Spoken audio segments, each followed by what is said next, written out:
Please subscribe and like this video. I really want to reach my first 100 subscribers.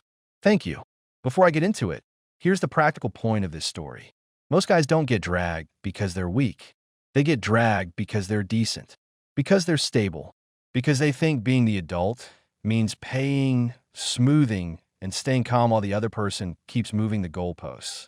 This one is about early signals. Money pressure disguised as needs, urgency disguised as opportunity, and little inconsistencies that don't feel like a big deal until you stack them like receipts on a table. The focus isn't drama. It's how you keep your dignity when someone treats your life like a subscription. Calm questions, clear rules, real consequences. I was standing at an electronics counter in Columbus, Ohio, buying the same smartphone twice in 8 days. The kid behind the register, Tyler, early 20s, name tag crooked, looked at the screen, then at me, then back at the screen like it was a math problem. "You want the exact same one?" he asked. "We got cheaper options. Open box, last year's model, stuff like that." I didn't blink. "No, same one." Tyler's eyebrows lifted. "Okay, you're sure?" "She lost the first one." He paused like he was deciding how honest he was allowed to be at work. "Man, phones don't just disappear." I gave him a thin smile. "She rides a bike. It rained. Puddles.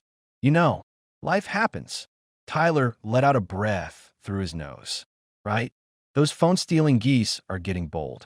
I almost laughed, but it came out dry. "Charge me before I start believing in wildlife crime." He rang it up. I tapped my card. He slid the bag across like it weighed more than a phone. As I turned to leave, Tyler added, softer, "No offense, sir. Just be careful." I nodded like I'd heard him. I walked out into a wet Ohio evening, truck parked under the lot lights, and the thought hit me clean. I didn't pay for a device. I paid an entry fee to keep the relationship going. And if I'd known where it was headed, I would have saved myself a lot of time and a lot of polite excuses. Chloe was waiting in the passenger seat of my pickup, legs crossed, hair neat, looking like the kind of woman who color codes her calendar and never misses a bill. She saw the bag and clapped once, small and cute, like I just brought home dessert.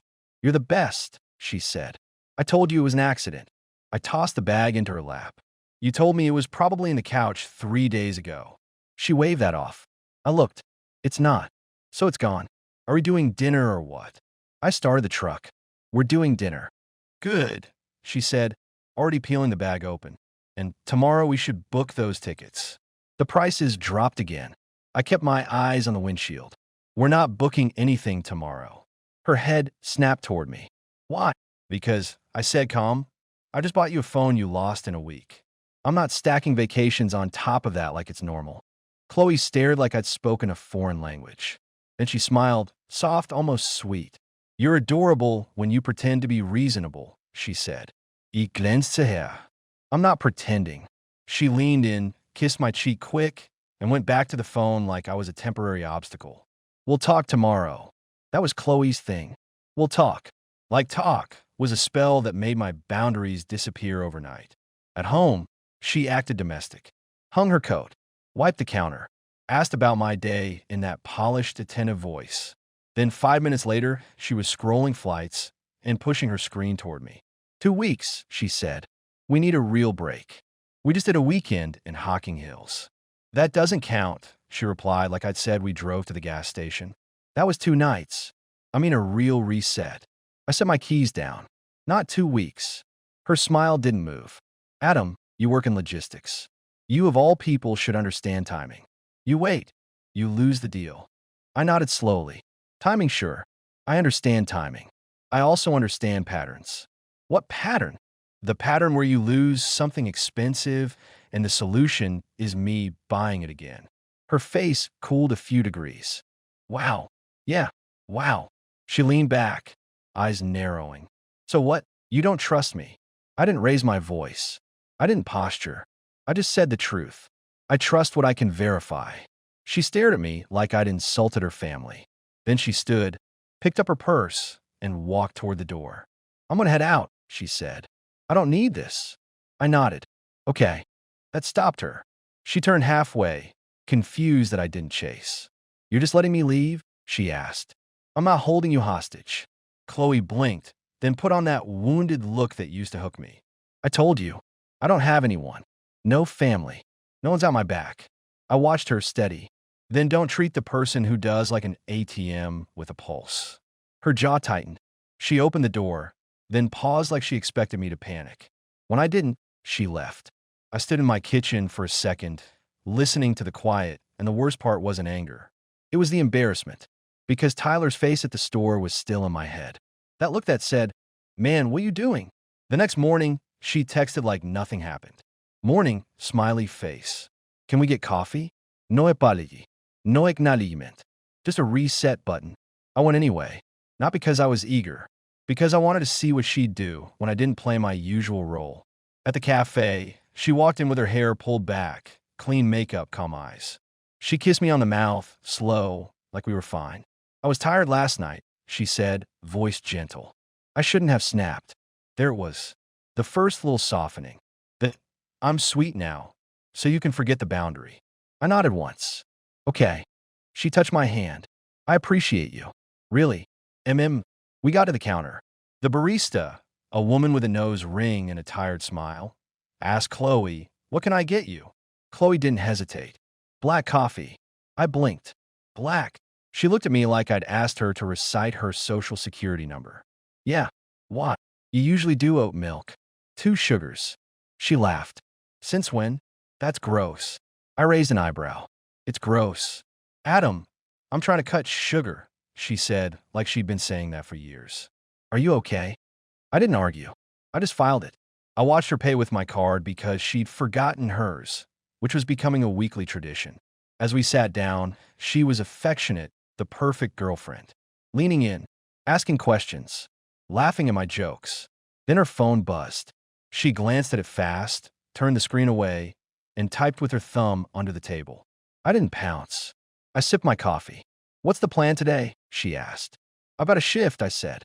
"I'm covering for a guy who called out." She pouted. "I thought we could look at flights." I shrugged. "Not today." Chloe's eyes sharpened for half a second. Then she smiled again, too smooth. "Okay," she said. "We can do it tonight." I leaned back. "No, we're not doing it tonight either." Her smile froze. "Excuse me?" "I'm not booking a 2-week vacation because you saw a price drop," I said. "We'll plan like adults. Or we won't go." She stared, then laughed like I'd done something cute. "You're being so intense." "I'm being consistent." She reached across and squeezed my hand, voice suddenly warm. "I love that about you." I almost rolled my eyes. Almost. She kept talking, soft and sweet, and for a moment I thought, maybe she got it.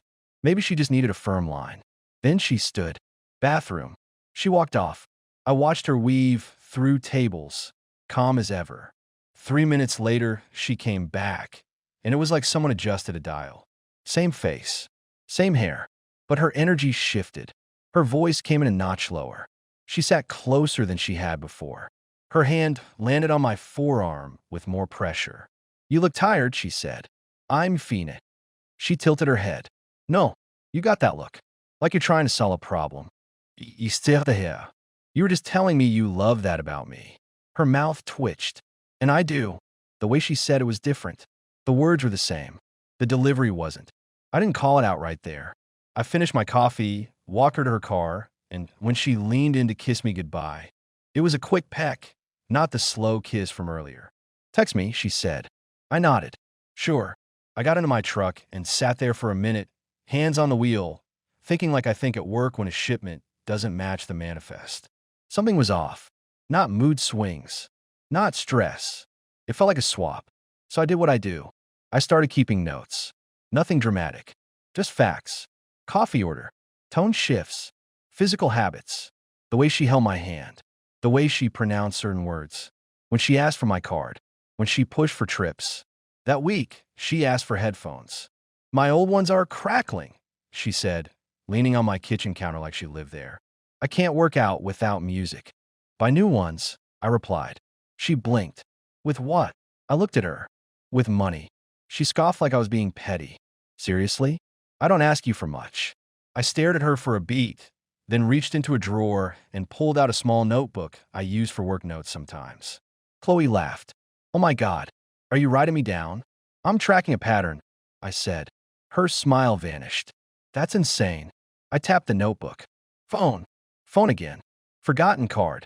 Flights. Flights again. Now headphones. She crossed her arms. Wow, you're really going to nickel and dime me. I shook my head. No, I'm going to set a rule. You don't use my card anymore. Her eyes widened. Excuse me. I'll pay for dates I invite you to, I said. Food, coffee, whatever. But my card doesn't leave my wallet. And I'm not buying replacements for lost stuff. Chloe opened her mouth, closed it, then tried a softer angle. Adam, she said, stepping closer. I'm sorry if it felt like pressure. I've never had anyone take care of me. It means a lot. That was the second move. Make it emotional. Make me feel like a hero. I didn't bite. I'm not taking care of you. I'm dating you. There's a difference. She looked offended. So I'm not allowed to lean on you? You can lean, I replied. You can't climb. She stared at me like she wanted to slap the calm off my face. Instead, she exhaled and forced a smile. Okay, she said quietly. I get it.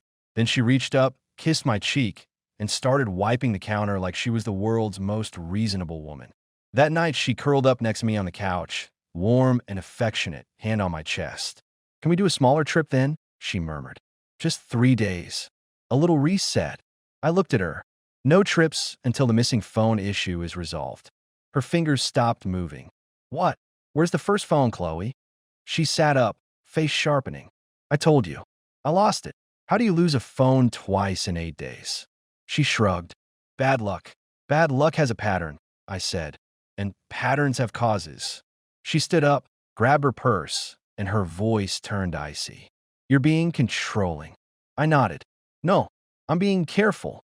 She stepped toward the door like she was leaving again.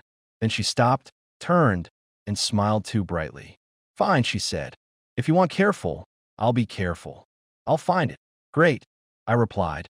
Then we'll talk. She left with a stiff wave like we were co-workers, not a couple.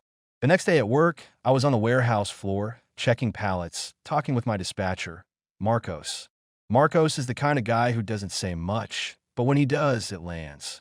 Chloe showed up around lunchtime. That alone was a move. My workplace isn't her hangout. She wasn't there to be cute. She walked in with a tote bag, hair down, bright smile. Everyone looked because she looked put together, and people notice. Adam, she called like she was bringing good news. Marcos glanced at me. You expecting company? Nope, I said. Chloe reached me and kissed me, quick, then held up a coffee. Oat milk, she said.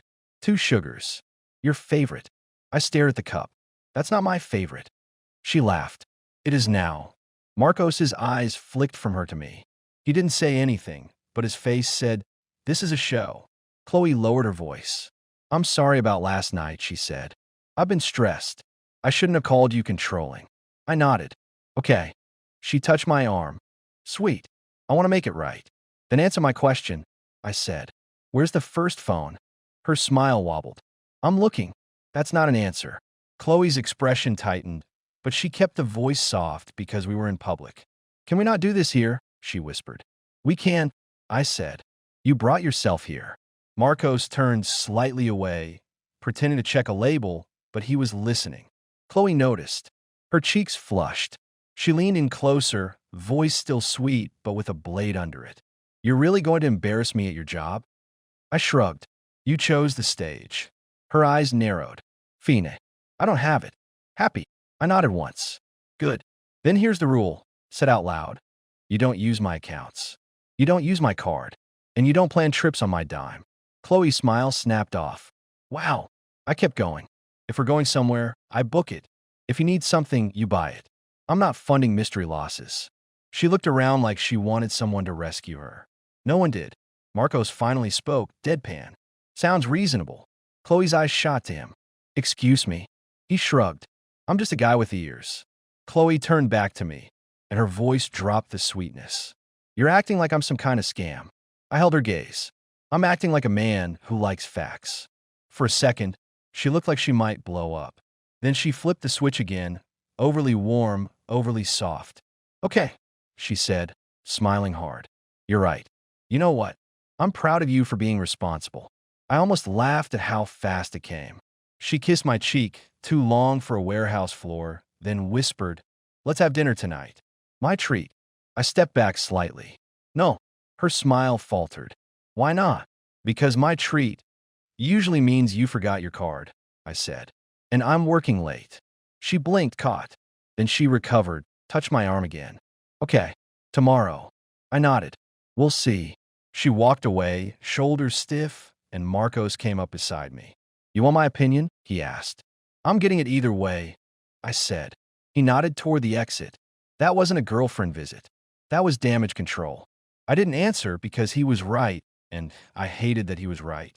That night, I opened a food delivery app on my phone because Chloe had been using it when she stayed over. I wasn't snooping through her messages. I was checking my own account, my own data. Saved addresses popped up. My place, her apartment, and another address I didn't recognize. A duplex a few blocks away from hers. I stared at the screen, then at my notebook. Then I got my keys. I drove past the duplex slow. Nothing dramatic. Just a pass. On the second loop, I saw her. Same height, same hair, same face, but different outfit, different walk, different posture. She came out of that duplex, locked the door, and got into a small car I'd never seen Chloe drive. I sat at the stop sign, watching, calm as stone. She looked straight ahead, pulled out of the spot, and drove off like she'd done it 1,000 times. My stomach didn't drop. My hands didn't shake. It was worse than that. It was clean. It was confirmation. 2 addresses. 2 routines. 1 face. I went home, parked, and wrote 1 line in my notebook. Not mood. Not stress. 2 people. The next day, Chloe texted me like we were fine. Dinner at your place? I'll be good. Promise. Smiley face. I replied with 1 word. Sure. I didn't say we need to talk. I didn't ask questions over text. I wasn't going to give her time to rewrite reality. I cleaned my house like I was prepping for an inspection. I cooked real food, chicken, rice, vegetables. Simple, solid. Set the table. 2 plates. 2 glasses. No candes. No performance. When she arrived, she walked in smiling like she was entering a commercial. Smells amazing, she said, slipping her shoes off like she lived there. I nodded. Seat. She paused, surprised by my tone. Okay. We ate for a few minutes in quiet. She tried to fill the space with little comments. You should get new curtains, she said. These are very bachelor. I looked at her. We're not doing interior critiques. She laughed light. Oh my God, okay. I set my fork down. I've got questions. Her smile tightened. Now. Yes. Now. She leaned back. Okay. Ask. I kept my voice even. You told me you don't have anyone. No family. No one. Chloe blinked, then sighed like I was exhausting. I don't. Not what you said before, I replied. Answer again. Do you have family? She hesitated half a second too long. Not really. I nodded. Second question. Why is there a second address saved in my delivery account? Her eyes narrowed. What? There are 2 addresses connected to your orders, I said. Your apartment and a duplex a few blocks away. Chloe laughed sharp. You're checking my addresses now? That's creepy. I didn't move. Third question. Where's the first phone I bought you? She rolled her eyes. Adam. I cut her off calm. Answer the question. Her face cooled. I told you. It's gone. Okay, I said like I was noting inventory. Now I'll tell you what I know. Chloe's smile faded completely. What do you know? I saw you coming out of that duplex, I said. I saw you get into a car I've never seen. Her eyes widened just a little. You followed me? I drove past an address saved in my account, I replied. And I saw someone who looks exactly like you walk out. Chloe's throat moved. That was me. I nodded slowly. So you have 2 places. I don't, she snapped. Histoire de hair. Then explain the address. Explain the car. Explain the coffee order changing like a coin flip. Explain why sometimes you act like you've never met me, and other days you're glued to my side. Chloe stood abruptly. This is insane. I'm leaving. I stayed seated. You can leave. But don't pretend you'll come back and reset it with a smile. She grabbed her purse. You're paranoid. I'm observant, he replied. And I'm done paying to stay confused. Chloe's eyes flashed. You're making this so ugly. I'm making it clear. She stepped toward the door, then turned back with that familiar wounded voice. I thought you were different. I thought you were stable. I nodded. I'm stable. That's why I'm not playing this. She scoffed. You don't even know what you're accusing me of. I do, I said. I think I'm not dating one person. I think there are two of you. Her face went still. For 2 seconds, the room felt like it held its breath. Then there was a knock at the door. Chloe froze, eyes flicking toward the entry like she didn't expect company. I stood, walked to the door, and opened it. And there she was. Same face, same features, same height, different energy. This one stood straight, eyes steady, no cute smile. Just a calm look like the game had run long enough. Adam, she said, I'm Medjison. Chloe's voice came out tight behind me. What are you doing here? Madison looked past me into the house, ending the confusion. I stepped aside and let her in because at that point, denial was a waste of oxygen. The three of us stood in my living room like a meeting no one wanted on the calendar. I looked at Chloe. So the no family story was what? A provoke. Chloe swallowed. Madison answered first. She doesn't like saying it, Madison said. It makes things messy. Chloe snapped. Don't talk for me. Madison didn't flinch. You were already caught. I held up a hand, not dramatic, just firm. Stop. Both of you. Seat. Chloe stared like she wanted to challenge me. Madison sat first, calm. Chloe followed, slower, like she was calculating. I didn't yell. I didn't insult. I just went straight to the point. How long? I asked. Chloe's chin lifted. This is ridiculous. Madison looked at her. Chloe. Chloe shot her a glare. Madison looked back at me. A couple months, Madison said. I nodded. So you rotated?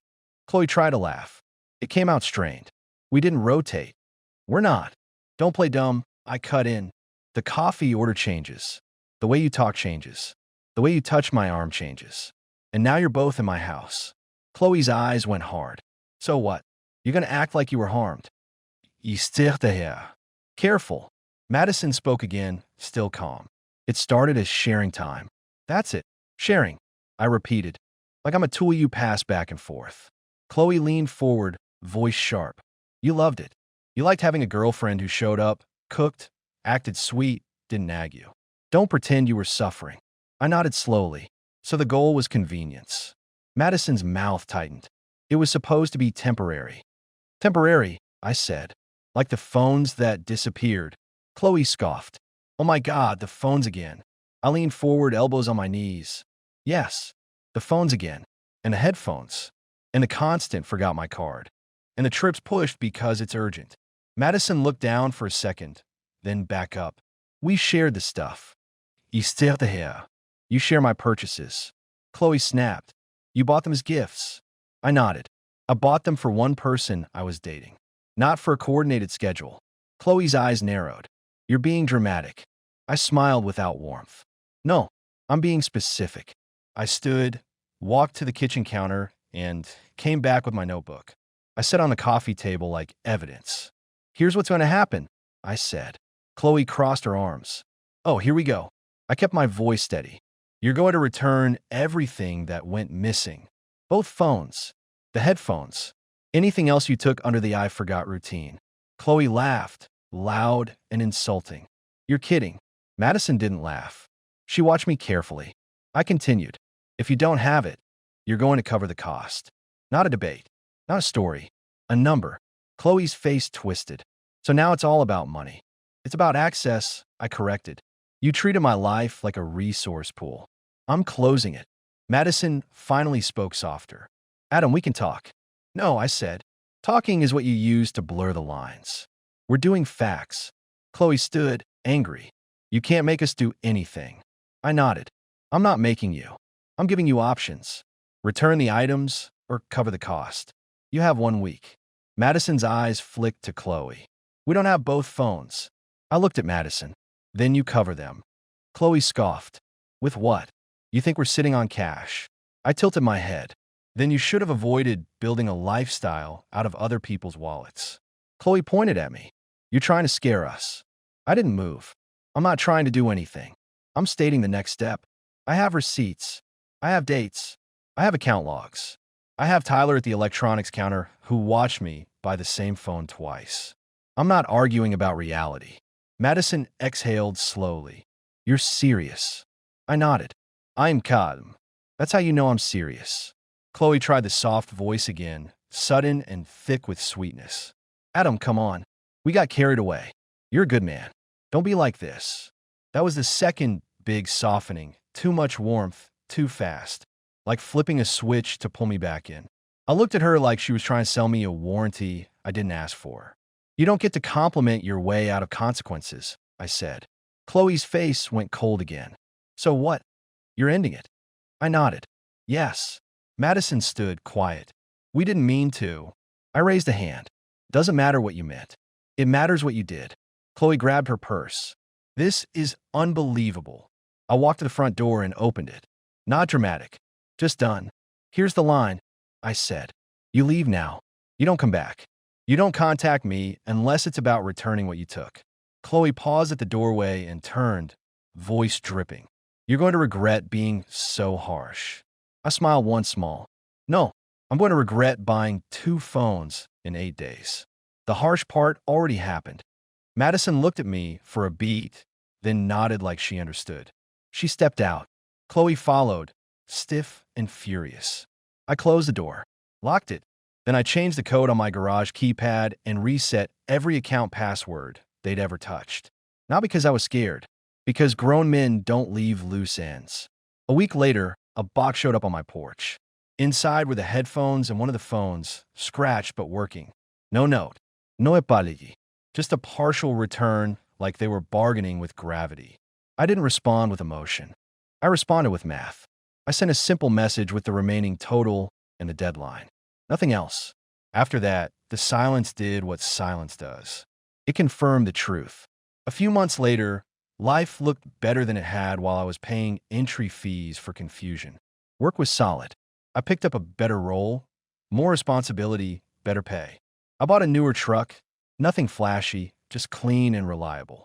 I started dating a woman named Erin who didn't need rescuing and didn't treat my wallet like a group project. My friend saw it immediately.